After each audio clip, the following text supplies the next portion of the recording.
কিরে দিদি, খেতে বসে পড়লি? ব্রেকফাস্ট কি খাবি আজকে? ও ম্যাগি, ম্যাগি খাচ্ছিস? ম্যাগি সিদ্ধ, ডিম সিদ্ধ। ও আবার এগুলো কি?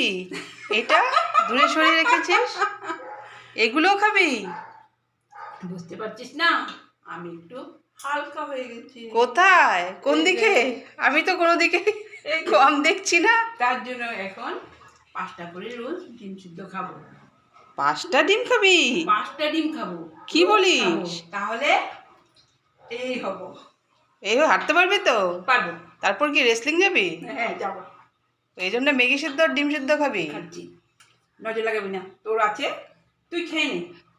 আমি তো খাবো, আগে দেখি একটু তুই কি করে খাস। খেতে পারবি তো সবগুলো? পারবো পারবো পারবো, সব পারবো। আচ্ছা, খেতে থাক খেতে থাক। পেটে ব্যথা করলে আমাকে কিন্তু বলবি না, আমার পেট ব্যথা করছে। তুই খেতে থাক, ঠিক আছে?